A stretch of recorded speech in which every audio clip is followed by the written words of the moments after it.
అయితే లేఖనాలు లిఖించబడిన భక్తుల్లో కొందరు ప్రారంభంలో చాలా ఘనంగా ప్రారంభించారు.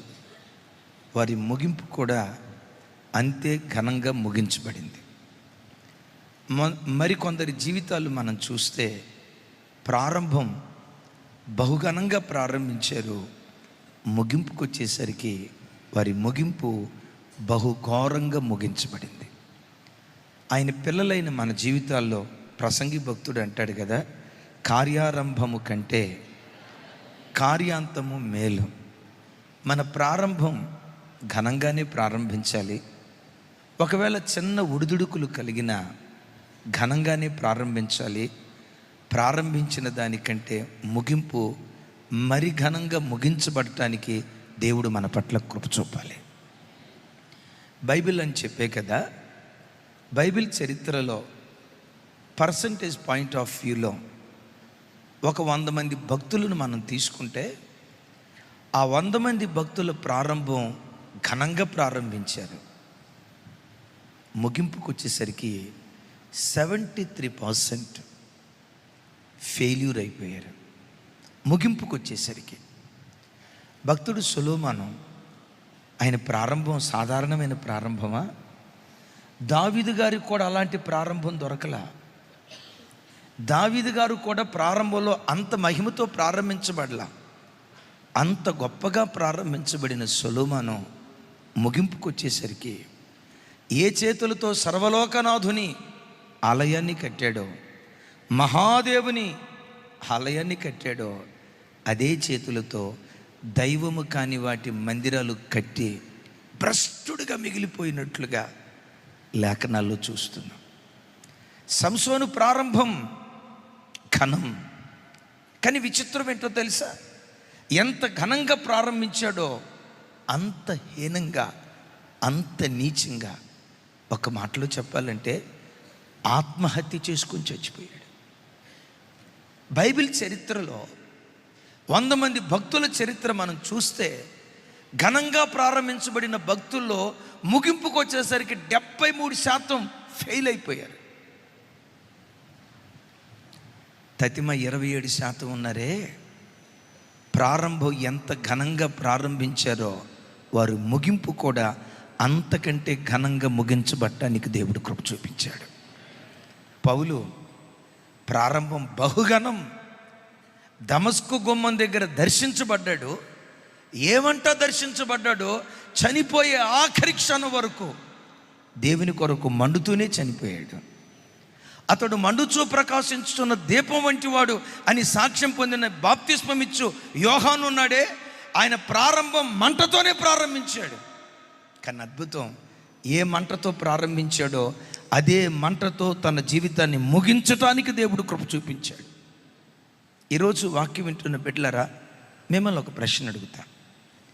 మీరు రక్షణ పొందిన ప్రారంభ దినాల్లో మీకున్న ఆసక్తి, మీకున్న ప్రార్థనా జీవితం, దేవుని సన్నిధి పట్ల మీ గుండెల్లో ఉన్న మక్కువ, దైవ సేవకుల పట్ల మీకున్న గౌరవం, సంఘాన్ని ప్రేమించిన ప్రేమ, కుటుంబ ప్రార్థనను, అరుణోదయ ఆరాధనను, రక్షణ పొందిన తొల్లిడి దినాల్లో నువ్వు ప్రేమించినంతగా ఈరోజు నువ్వు ప్రేమించగలుగుతున్నావా? ఆనాటి ప్రార్థన ఈనాడు నీకుందా? ఆనాటి వాక్య ధ్యానం ఈనాడు నీకుందా? ఆనాడు దేవుని సన్నిధి అంటే పరిగెత్తుకుంటా మందిరానికి వచ్చేదానివే, ఆనాడు పరిగెత్తుకుంటా వచ్చినట్లుగా దేవుని సన్నిధికి ఈనాడు నీవు నీ కుటుంబం దేవుని సన్నిధికి రాగలుగుతున్నారా? ఏమైపోయిందా పొరుగు? ఆనాటి ఆసక్తి ఈనాడు కలిగి బ్రతుకుతున్నారా లేదా? ఒక్కసారి ఆలోచించండి. ప్రతి క్షణం ప్రభువుని ఎప్పుడూ ఒక మాట అడగండి, దేవా, ప్రాణం పోయే ఆఖరి క్షణం వరకు ఎంత ఘనంగా ప్రారంభించానో నా ముగింపు కూడా అంతకంటే ఘనంగా ఉండే కృప నాకు దయచేయి. వయసుతో ప్రమేయం లేదు. ఏ గడియలోనైనా సైతాను గాడు దేవుని బిడ్డల మీద దాడి చేస్తాడు. అందుకనే పౌలు గారు అంటారు కదా, నేను సంపూర్ణ సిద్ధి పొందితి అయినను, సంపూర్ణ సిద్ధి పొందితిని అయినను, గెలిచితిని అని అయినను నేను అనుకోవట్లా. క్రీస్తు యేసు నిమిత్తం దేని కొరకు పట్టబడ్డానో దాన్ని పొందుకోవాలని గురి దగ్గరికే నేను పరిగెత్తుతున్నాను అంటాడు. నిలవబడిన ప్రజలారా, ప్రైజ్ గాడ్, మీరు నిలవబడ్డారు. భక్తిగా బ్రతుకుతున్న ప్రజలారా, ప్రైజ్ గాడ్, మీరు భక్తిగా బ్రతుకుతున్నారు. దేవుని మార్గంలో నడుస్తున్న ప్రజలారా, ప్రైజ్ గాడ్, దేవుని మార్గంలో నడుస్తున్నారు. దేవుని సన్నిధిలో నిలిచిన వారులారా, ప్రైజ్ గాడ్, మీరు నిలిచారు. బట్ నిలిచిన వాడు తను పడిపోకుండా జాగ్రత్తగా చూసుకోవాలి. ఎప్పటి వరకు? Up to last breath. ఊపిరి వదిలిపెట్టే ఆఖరి క్షణం వరకు. ఎప్పుడు సైతానుగాడు ఎవరి మీద ఎలా దాడి చేస్తాడో ఎవరికి తెలియదు. అదో పేరుగాంచిన గొప్ప సంస్థ, పేర్లు వివరాలు అవసరం లేదు. వివాహం చేసుకోకుండా దేవుని సేవకు వచ్చాడు ఆ దైవజనుడు. అద్భుతమైన వర్తమానికుడు. ఆయన వర్తమానాలు వినటానికి అంటారు కదా, ప్రజలు చెవులు కోసుకుంటారట. అంత అద్భుతమైన వర్తమానికుడు. విన్నాను, ఆ దైవజనుడు చక్కటి స్వస్థత వరం కలిగిన వాడట. ఓ తాడు పట్టుకుంటే ప్రతి రోగి దగ్గరికి వెళ్ళి ప్రార్థన చేయకుండా తాడు ఈ చివర ఆయన పట్టుకున్నాడంటే ఆ తాడు ఎవరెవరైతే పట్టుకున్నారో వారందరూ ఇట్టే స్వస్థత పొందేవాళ్ళట. ఎంత కృప పొందినవాడు. వివాహం చేసుకోవాలా, దేవుని కొరకు తను నపుంసకుడిగా సమర్పించుకున్నాడు. అద్భుతమైన వర్తమానికుడు. వాట్ నాట్, మేలైన ప్రతి కృప ఆయనలో నిక్షిప్తమై ఉంది.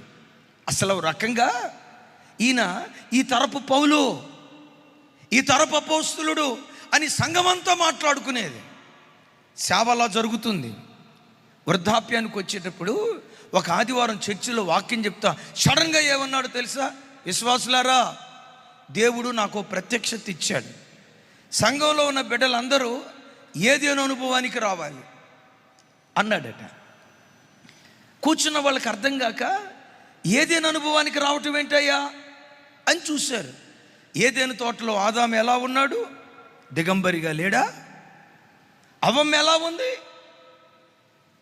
వచ్చే ఆదివారం నుండి మీరు చర్చికి వచ్చేటప్పుడు దిగంబరులుగా రండి. కూర్చున్న ప్రజలకు అర్థం కాల. మన అయ్యగారైనా ఈ మాటలు చెప్తుంది, మన దైవజనుడైన ఈ మాటలు చెప్తుంది. ఏం మాట్లాడుతున్నాడు ఆయన?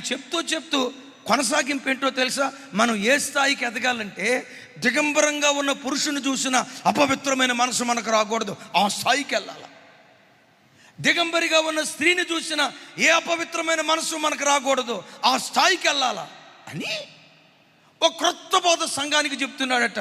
వచ్చే ఆదివారం నుంచి పురుషులు ఎవరు బట్టలు వేసుకొని రావద్దు, దిగంబర స్వాములు కావాలా, దేవుడు నాకు ఇచ్చిన ప్రత్యక్షత ఇది అన్నాడు.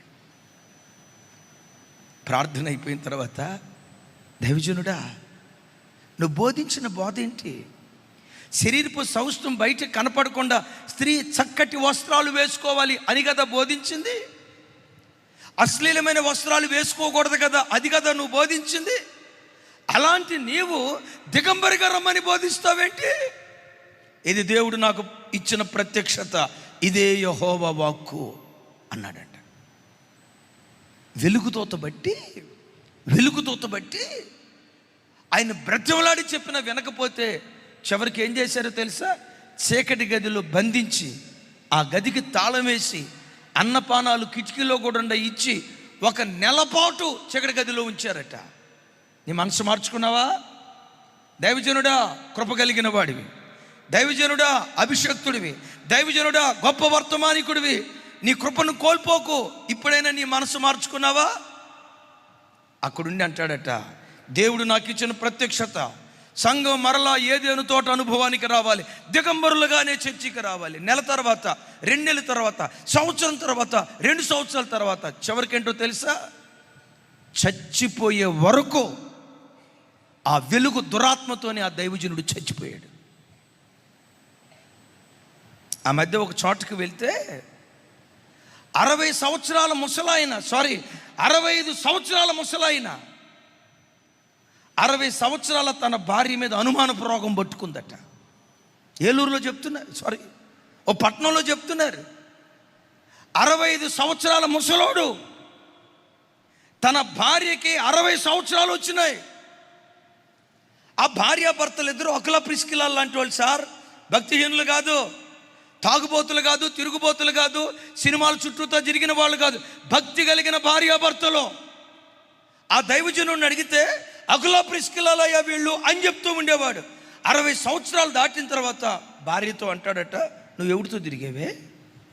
నాకు కల్లో కనపడింది, దర్శనం వచ్చింది, నువ్వు చెడు తిరుగులు తిరుగుతున్నావు అని మాట్లాడుతున్నాడట. ఆ తల్లి దైవ సేవకుడి దగ్గరికి వచ్చి చెప్పుకోలేక సంవత్సరం తర్వాత చెప్పుకుందట. ఆయన్ని పిలిస్తే, ఇది దేవుడు నాకు ఇచ్చిన ప్రత్యక్షత, వెలుగుదూత బట్టి ఆత్మానుసారంగా ప్రారంభించబడిన కుటుంబాలు, దైవత్వానికి నిలువుటద్దంగా బ్రతికిన కుటుంబాలు కొంతకాలం తర్వాత, కొంతకాలం బాగానే పరిగెత్తి, వినండి మాట, కొంతకాలం బాగానే పరిగెత్తి గలతీ సంఘంతో అంటారు కదా పౌలు గారు, ఓ అవివేకులైన గలతీయులారా, మిమ్మల్ని ఎవడు భ్రమపరిచాడు? ఆత్మానుసారంగా ప్రారంభించి శరీరంలో ముగించుదాం అనుకుంటున్నారా? మీ పరుగు ప్రారంభం ఏంటి? ఆత్మానుసారంగా ప్రారంభించారు. ఎలా ముగించుదాం అనుకుంటున్నారు?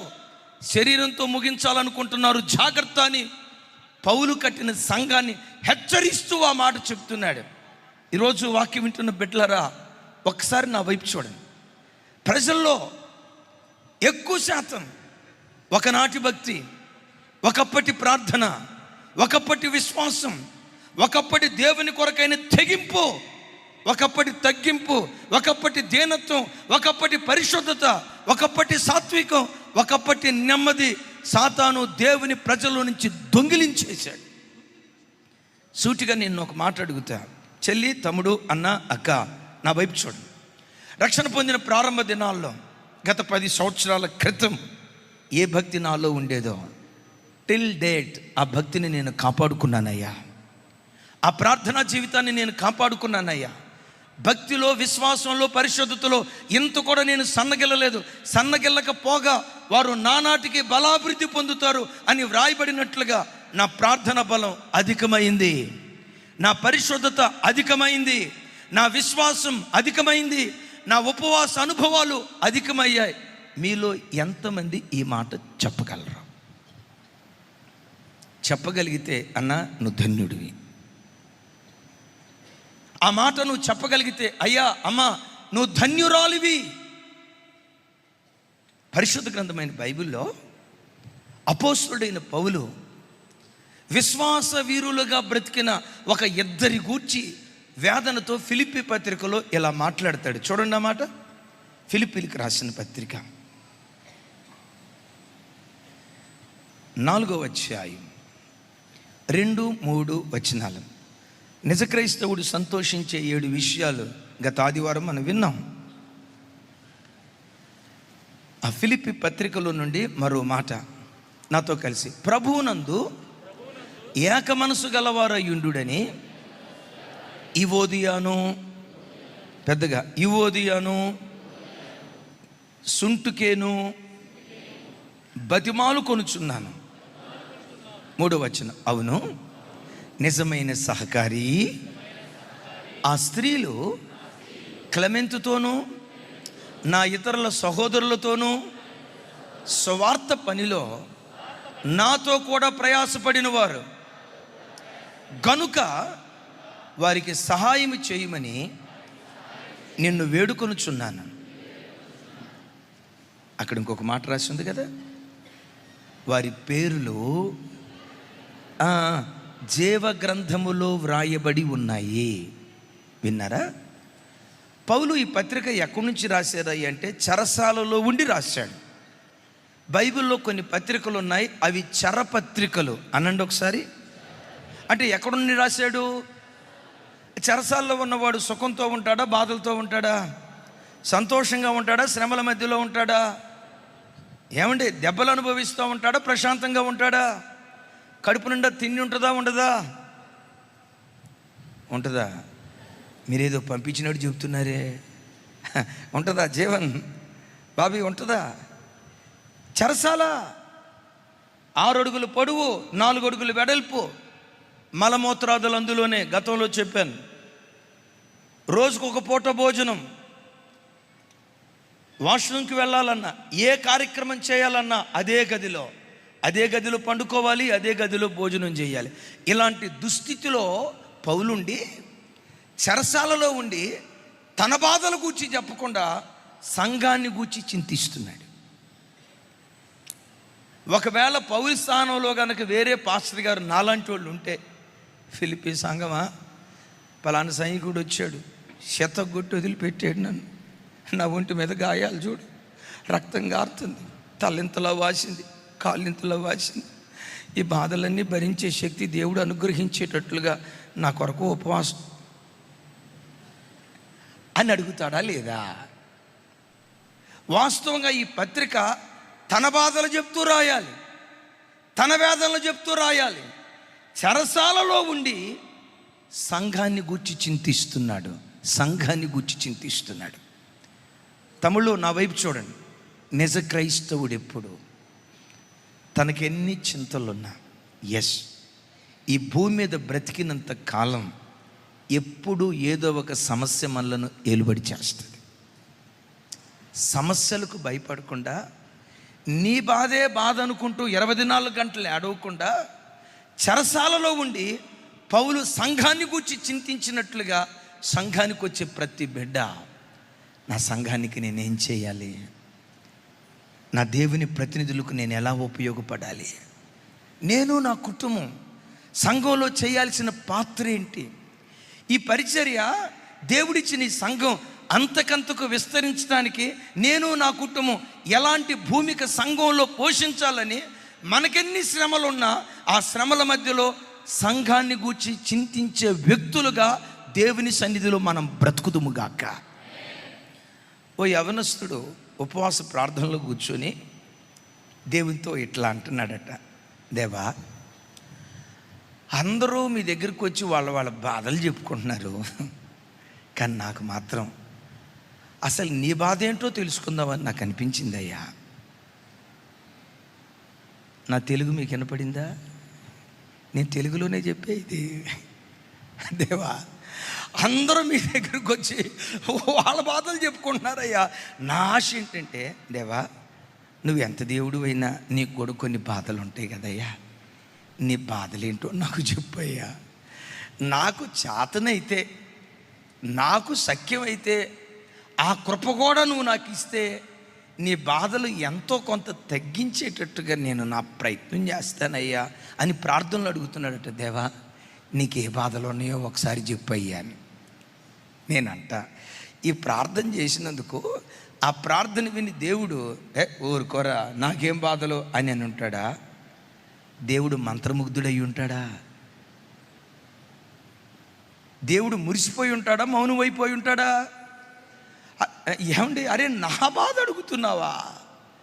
వచ్చిన వాళ్ళందరూ వాళ్ళ బాధలు చెప్పుకొని వెళ్ళిపోతుంటే, వాళ్ళ కష్టాలే చెప్పి వెళ్ళిపోతూ ఉంటే, వాళ్ళ సమస్యలు చెప్పి వెళ్ళిపోతూ ఉంటే, నా దగ్గరకు వచ్చి నా బాధగా చూడండి, నా దగ్గరకు వచ్చి నా బాధ అడుగుతున్నావా? ఆశ్చర్యపోతాను. సహజంగా ఏ మనిషి దేవుని దగ్గరికి వచ్చినా దేవా షుగర్ తగ్గించు అంటాడు, స్వీట్ తినటం మాత్రం మానడం.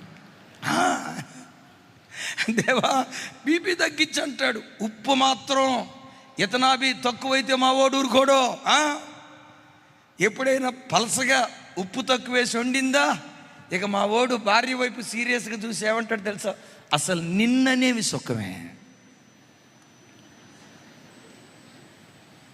అయ్యా డాక్టర్ గారు ఉప్పు తగ్గించమన్నాడు కదా అంటే ఏమంటాడు తెలుసా? ఏదో అనండి, పోతే పొయ్య, రుచి పసి లేని కూర ఎంతకాలం తింటాం అని ఉప్పుతో బీపీ తెచ్చుకొని, అంటే అందరు కాదు, ఉప్పుతో బీపీ తెచ్చుకొని చర్చికి వచ్చి బీపీ తగ్గించిన ఆయన అని అంటాడు. అంటే ఏ వ్యక్తి అయినా దేవుని దగ్గరకు వచ్చి వాళ్ళ బాధలు చెప్పుకుంటారు, కానీ దేవుని, నేను మిమ్మల్ని అడుగుతా, ఆ అబ్బాయిని వదిలిపెట్టండి. ఎప్పుడైనా అమ్మ విజయవాడ, ఎప్పుడైనా దేవుని సన్నిధిలో మోకరించి బ్యాంక్ మేనేజర్ ఉద్యోగం చాలా గొప్పది అనుకున్నాను అయ్యా, ఉద్యోగానికి వచ్చిన తర్వాత బాధలు ఎక్కువైపోయినాయి అయ్యా, జీఎం టార్చర్ పెడుతున్నాడు, ఆయన టార్చర్ పెడుతున్నాడు, అనుకూలమైన అధికారులు వచ్చేటట్లుగా సహాయం చేయి ప్రభా అన్ని బ్యాంకులో ప్రార్థన చేసావా తల్లి? ఎప్పుడైనా మోకరించి ఏసయ్యా నీకేమైనా బాధలుంటే చెప్పయ్యా, నాకు అవకాశం ఉంటే ఆ బాధ తీరుస్తా. ఎప్పుడైనా ఒకసారి నన్ను అడిగేవరా తల్లి? యథార్థంగా చెప్పేవరా తల్లి, దేవుడిని దీవించగాక? అడగలేదంట. మీలో ఎవరైనా, అయ్యా వినండి అయ్యా, ఒకసారి అందరూ నా వైపు చూడండి. మీలో ఎవరైనా మీరు ప్రార్థనలో మోకరించినప్పుడు యేసయ్యా నీకేమైనా బాధలుంటే నాకు చెప్పయ్యా, నాకు శాతనైతే తీరుస్తా. అమ్మ తల్లి పద్మారావు గారు ఎప్పుడైనా అడిగేవరా తల్లి? నీ బాధ చెప్పుకోవటమే ఎక్కువైపోయా, నా బాధ చెప్పుకోవటమే ఎక్కువైపోయా. నా వైపు చూడాలి అందరూ. చార్లెసానా ఎప్పుడైనా యేసయ్యని అడిగావా? ఈ యవనస్తుడు అడిగాడంట. దేవుడు మౌనంగా ఉన్నాడట. వదిలిపెట్టకుండా పట్టువదులతో, అయ్యా నీకే బాధ ఉందో చెప్పయ్యా, నీ బాధలో కొంతైనా తీర్చడానికి నా ప్రయత్నం చేస్తానయ్యని పదే పదే పట్టుదలతో అడుగుతూ ఉంటే ఒకరోజు దేవుడు నిజంగానే కలలో దర్శనంలో ప్రత్యక్షమై దేవుడు మాట్లాడుతున్నాడట. నా కుమారుడా, నాకు బాధలు ఉన్నాయిరా. దేవా నీకు బాధలు ఉన్నాయా? ఉన్నాయిరా. ఏంటయ్యా నీ బాధ? దేవుడు కన్నీళ్లతో చెప్పాడట.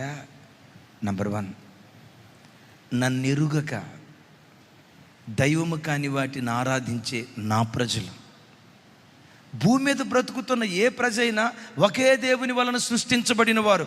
ఈ ప్రజలందరూ తండ్రి అయిన దేవుని వలన సృజించబడిన వారు. వాళ్ళు నన్ను ఆరాధించకపోయినా వాళ్ళు నా పిల్లలే.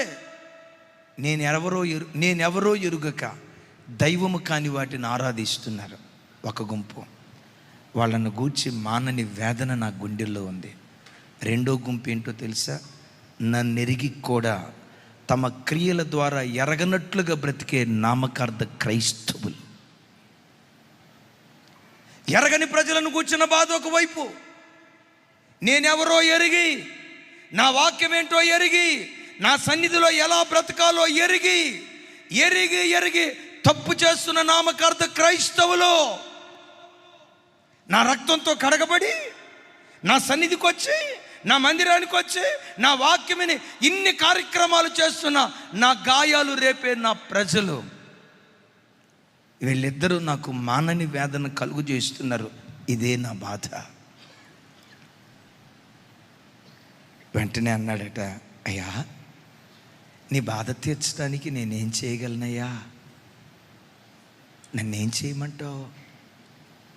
నాకు చేతనైతే నీ బాధ తీరుస్తానయ్యా, నీ బాధ తీర్చడానికి నన్నేం చేయమంటావు? దేవుడు అన్నాడట, రోజుకొచ్చి పొడి పొడిగా ఒక అర్ధగంటే ప్రార్థన చేస్తున్నావు కదా. అవునయ్యా, అంత పెద్ద ప్రార్థన పరుని కాదు. నువ్వు నిజంగా నా భారాన్ని, నా బాధను తీర్చేవాడివైతే అర్ధగంట ప్రార్థన అధికం చేయటం ప్రారంభించు. అర్ధగంట ప్రార్థనా స్థాయి అధికం చేయటం ప్రారంభించు. రోజుకొచ్చి 3 గంటలు నా సన్నిధిలో ప్రార్థన చేస్తావా? 3 గంటలు ప్రార్థన చేస్తావా? అలా నువ్వు ప్రార్థన చేస్తే ఆ ప్రార్థన శక్తి ఏ ప్రాంతాలలో ప్రజలను నిజదేవుని వైపు కాకుండా నిర్దేవులను ఆరాధించేటట్లుగా ఏ దురాత్మలు పురికొల్పుతున్నాయో ఆ ప్రార్థన శక్తి ద్వారా దురాత్మలు పాతాళంలో బంధించబడతాయి. కొంతమందిని త్రాగుడు దురాత్మ పట్టి పీడిస్తూ ఉంది, కొందరిని వ్యభిచారపాత్మ పట్టి పీడిస్తూ ఉంది, కొందరిని నరహత్యాత్మ పట్టి పీడిస్తూ ఉంది.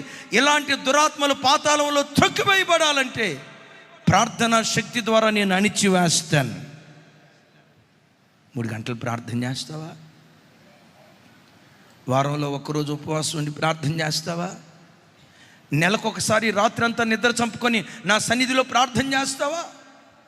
మారు మాట మాట్లాడకుండా నీ భారాన్ని పంచుకునే పాలిభాగస్తుడిగా నేను బ్రతుకుతానయ్యా, నీ భారాన్ని పంచుకునే పాలిభాగస్తుడిగా నేను జీవిస్తానయ్యా అని ఆనాటి నుండి రోజుకొచ్చి 3 గంటలు ప్రార్థన చేయటం ప్రారంభించాడట. ఆనాటి నుండి వారానికి ఒక రోజు ఉపవాసం ఉండటం ప్రారంభించాడట. ఆనాటి నుండి నెలకొకసారి ఆల్ నైట్ ప్రేయర్ చేయటం ప్రారంభించాడట. కొన్ని సంవత్సరాలు గడిచాయి. ఒకరోజు ఆ దైవ సేవకుడు ప్రార్థన చేస్తూ, అయ్యా నువ్వు చెప్పింది చేస్తున్నా, ఇంకా నీ హృదయ భారం దించడానికి, నీ హృదయ కలవరం తొలగించడానికి, నీ బాధను పంచుకునే విషయంలో పాలిభాగస్తుడు అవటానికి ఇంకా నేనేమైనా చేయాలా? దేవుడు అన్నాడట, నాన్న నేను ప్రార్థనాపరుడుగానే కాదు, పరిచారకుడుగానే కాదు, నా దైవజనుడిగా చూడాలని నేను ఆశపడుతున్నాను. ఉన్న పాటున ఉద్యోగాన్ని వదిలిపెట్టి, ఉన్న పాటున కుటుంబాన్ని వదిలిపెట్టి నా పరిచర్యకు వస్తావా? నువ్వు వాక్యం ప్రకటిస్తే కొంతమంది అయినా నా తట్టు తిరుగుతారు. నా పరిచర్యకు వస్తావా? వాళ్ళ నాన్న మంచి గెజిటెడ్ ఆఫీసర్. ఉన్న పాటున వాటన్నిటిని వదిలిపెట్టి ఒట్టి చేతులతో దేవుని సేవకు వచ్చాడు. ఆ దైవజనుడు ఈరోజు లక్షల కొలది, నా వైపు చూడాలి, ఆ దైవజనుడు ఈరోజు లక్షల కొలది ఆత్మలకు ఆత్మీయ తండ్రిగా మార్చబడ్డాడు. ఆయన పేరేంటి, ఆయన వివరాలు ఏంటి ఏవి అడగొద్దు. ప్రస్తుతం సేవ చేస్తున్నాడు. ఎప్పుడు నా బాధలో, నా భర్త ఇట్టన్నాడు, నా పిల్లలు అట్లా అయ్యారు, నా అనారోగ్యం ఎట్లా ఉంది, నాకున్న సమస్యలు ఇవి, ఎప్పుడు ఈ చట్రంలో బిగించబడకో. అసలు నేనంట, నీవెందుకు చింతించాలి? నీ గూర్చి, నిన్ను గూర్చి చింతించే దేవుడు నీకు లేడా? నీ గూర్చి నువ్వెందుకు భయపడాలి? నీ గూర్చి నువ్వెందుకు కలవరపడాలి? నీ పిల్లల గూర్చి నువ్వెందుకు దిగులు పడాలి? ఈ పిల్లల భవిష్యత్తు ఏంటి? ఈ అమ్మాయి వివాహం ఏంటి? రేపు నా వివాహం ఏంటి? రేపు నా భవిష్యత్తు ఏంటి? ఎందుకు నువ్వు చింతించాలి? ఎందుకు నువ్వు చింతించకూడదు తెలుసా? నిన్ను గూర్చి చింతించే దేవుడు ఒకరున్నారు గనుక నీ చింత యావత్తు ఆయన మీద వేసి మనం నిశ్చింతగా బ్రతికే ప్రజలుగా జీవించుదుము గాక. చప్పట్లు కొడుతూ ప్రభు వారికి స్తోత్రాలు చెప్దాం. నేను మీ అందరిని అడుగుతాను, నిన్ను గూర్చి చింతించే దేవుడు నీకున్నాడా లేదా? కొంచెం పెద్దగా. నిన్ను గూర్చి విచారించే దేవుడు నీకున్నాడా లేదా? నీ పిల్లల వివాహాన్ని గూర్చి ఆలోచించే దేవుడు ఉన్నాడా లేదా? నీ పిల్లల భవిష్యత్తును గూర్చి ఆలోచించే దేవుడు ఉన్నాడా లేదా? ప్రభువే నీ కుటుంబాన్ని గూర్చి చింతిస్తూ ఉంటే తమ్ముడు ఎందుకు చింతపడతావు? ఎందుకు టెన్షన్ పడతావు? ఎందుకు కలవరపడతావు? నీ ప్రతి సమస్య పరిష్కరించడానికి ఒక కాలాన్ని దేవుడు నిర్ణయించాడు. ఆ సమయం వచ్చే వరకు ఓపికతో ఎదురు చూడు. అన్నిటినీ నా దేవుడు చక్కదిద్దటం ప్రారంభించునుగాక. కానీ నీవేం చేయాలో తెలుసా? నీ చింత యావత్తు ఆయన మీద వేసి ఆయన రాజ్యవ్యాప్తి కొరకు మీరు నేను చింతించే ప్రజలుగా దేవుని సన్నిధిలో బ్రతుకుదుముగాక. మనం ఎట్లుండాలో ఒక మాట చెప్తా. మన చింత యావత్తు మోసే దేవుడు మనకున్నాడా లేదా? పెద్దగా చెప్పండి. మరి మన చింత అంతా ఏం చేద్దాం? ఆయన మీద వేసి మనం నిశ్చింతగా బ్రతుకుదాం. ఈ మాట చెప్పేటప్పుడల్లా నాకు ఒక అద్భుతమైన సన్నివేశం గుర్తొస్తుంది. ఆ రోజుల్లో సబ్స్టేషన్ మీదుగా 2 వీలర్ మీద షాపూరు వెళ్తున్నాను. సబ్స్టేషన్ చౌరస్తా దగ్గర అక్కడ ఒక స్కూల్ ఉండేది ఒకప్పుడు, మరి ఇప్పుడు ఉందో లేదో తెలియదు. అప్పుడే సాయంత్రం స్కూల్ వదిలిపెట్టినట్టున్నారు. నాకు తెలిసి 6 సంవత్సరాల పిల్లోడో 7 సంవత్సరాల పిల్లోడో ఆ స్కూల్ బ్యాగ్ ఒకటి తగిలించుకున్నాడు. అప్పుడే స్కూల్ వదిలిపెట్టారు. వాడు చదివేది 1వ తరగతే. బ్యాగ్ మాత్రం ఎంత ఉంది, బ్యాగ్ ఎంత ఉంది. ఏమిరా ఎంత ఉందంటే, హోంవర్క్ ఒక నోట్స్ అంట, రఫ్ వర్క్ ఒక నోట్స్ అంట, క్లాస్ రూమ్కి ఒక నోట్స్ అంట, ఒక్క సబ్జెక్టుకి వచ్చి 3 నోట్సులు, మరలా సబ్జెక్ట్ ఒకటి, 6 సబ్జెక్టులు, 6 4 24 పుస్తకాలు ఆడి బ్యాగులో ఉన్నాయి. మనం కూడా స్కూల్కి వెళ్ళాం సార్, 3వ తరగతి దాకా. అద్భుతం. ఒకే ఒక్కటే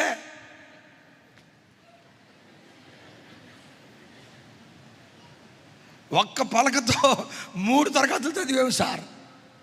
వీడికి ఒక్క పలక కాదు, 24 పుస్తకాలంట. ఎన్ని పుస్తకాలు?